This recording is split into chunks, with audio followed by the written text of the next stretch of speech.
What really happened to Yoshi Barrigas, and why did he walk away from The Chosen? If you've wondered whether it was drama, a contract fight, or something deeper, stay with me. By the end of this, you'll know the real reason, how it changes Philip's arc, and what it means for the show going forward. Season 4 was one of the most anticipated releases of 2024. It delivered powerful moments, bold choices, and a finale that stayed with many of us. Yet there was one change that felt bittersweet. Philip, once played by Yoshi Barrigas, returned with a new face. A fan favorite had quietly stepped off the path. Why? Let's trace it back. Philip entered the story in Season 2, Episode 2, introduced as a former disciple of John the Baptist. From the start, Yoshi's take clicked. He gave Philip an easy calm, a warm grin, and a grounded faith that felt lived in. He wasn't loud. He was ready. In 2 seasons, that performance made Philip stand out as the prepared one, the traveler who had already counted the cost. Then the recast. Yoshi was replaced by actor Reza Diaco. At first, all we had was a short statement from Yoshi himself, posted to Instagram and later deleted, saying he'd be leaving for professional and personal reasons. It was gracious, heartfelt, and full of thanks. He thanked the fans for their love. He credited the show and its creators, Dallas and Amanda Jenkins, with shaping his craft and his life. He spoke about learning the rhythm of a set, and more deeply, being drawn closer to God through the work. That tone told us something important. It didn't sound like someone storming out. It didn't sound like a feud. So if it wasn't conflict, what was it? Here's where the path turns. During Season 2, Yoshi wasn't just reciting lines. He was part of shaping Philip. He worked with writers and showrunners to lean into a specific flavor. Philip as the hippie of the group, the seasoned traveler, the one who embraced hardship with a smile and a plan. Think of him as the older brother who has already slept under the stars and knows which road to take. That identity thrilled Yoshi.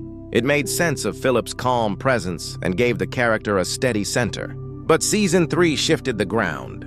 The writers chose to explore Philip's doubts more openly, stepping away from the always-ready energy and toward a more unsettled, searching version.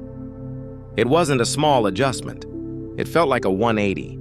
Not because doubt is wrong for a disciple, but because it cut across the exact through line that had defined Philip on screen so far. For Yoshi, this wasn't about refusing a challenge. It was about a core vision, who Philip was and how that identity served the story. And when those visions diverged, the gap didn't close. That's the heart of it, creative differences. Not anger, not scandal. A thoughtful artist deciding he could not keep playing a version of Philip that no longer aligned with the character he helped build. Why is that such a big deal? Because Philip matters, both in Scripture and in the Chosen's world. In the Gospel of John, Jesus finds Philip and says, "Follow me." Philip then finds Nathanael and brings him to Jesus.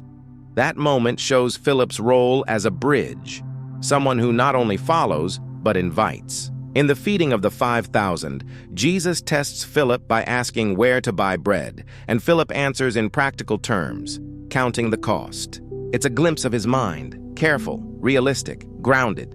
Later traditions say he preached across places like Greece and Phrygia, maybe farther. He's not the loudest apostle, but he is faithful, active, and present in key moments.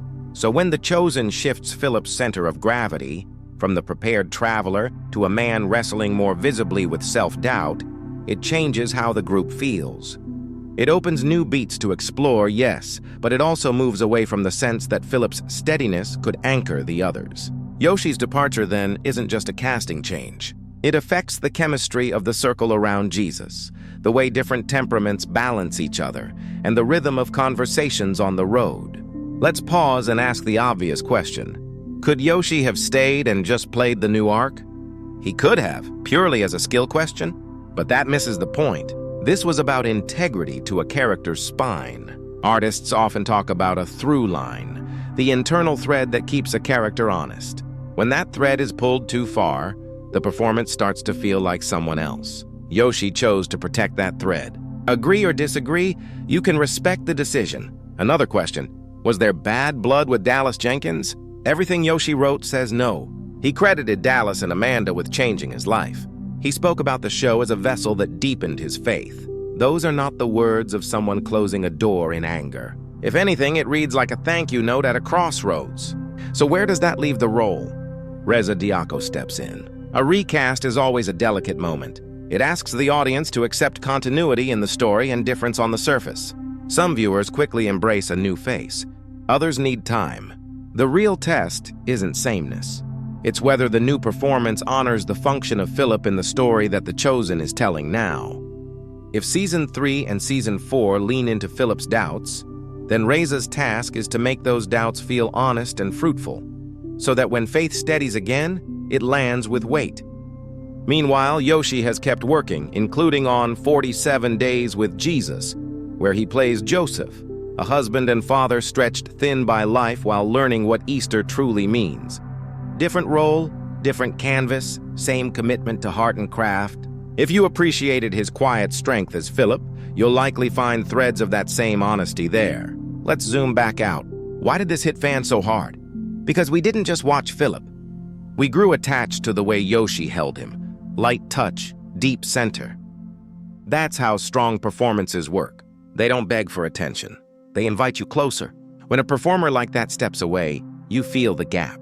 And if you loved the prepared wanderer version of Philip, the Season 3 shift felt like losing a compass. Still, the story continues. The writer's choice to explore doubt is not random. Doubt has always been part of discipleship in Scripture. It's how doubt is handled that matters. Does it deepen faith or flatten it? Does it lead to a smaller person or a truer one? Those are the questions the new arc will have to answer. So here's the simple, honest summary. Yoshi Barrigas made Philip a fan favorite by playing him as a prepared, gentle, grounded traveler. During Season 2, he helped shape that identity with the creative team. In Season 3, the writers moved Philip toward visible self-doubt, a sharp turn from the established spine. Yoshi chose to leave not out of conflict, but out of conviction about the character's core. Reza Diaco now carries Philip forward under that revised vision. Yoshi continues to act in projects that align with his values and voice. Now I want to hear from you, because this is where your perspective matters. Which version of Philip do you connect with more? The steady, road-ready guide or the disciple wrestling his way to clarity? Do you prefer Yoshi's vision of a man already prepared to suffer with joy, or the current arc that sinks deeper into uncertainty to find strength on the other side? There's no wrong answer here. There are only different paths through the same story. One asks us to trust a guide who is already sure of the road. The other asks us to walk beside someone who isn't, and to learn from the struggle. Both can honor the gospel. Both can bring us closer to Jesus in their own way. For me, I'll always be grateful for what Yoshi gave us. A Philip who felt like a friend you could follow into the wilderness and not be afraid. And I'm curious to see how Reza shapes Philip in a season of questions. If the writing lets doubt ripen into deeper faith, this version of Philip could surprise us. So what do you think? Was Yoshi's choice the right one? Does the new portrayal land for you? And when you think about Philip's role in Scripture, the invitation to Nathanael, the pragmatic mind at the feeding of the 5,000, which portrayal fits that man best in your eyes? Share your take. I'll be reading every thought. Thank you for spending this time with me. However you see it, the story of Philip still matters, because it reminds us that following starts with come and see and continues with the simple courage to keep walking.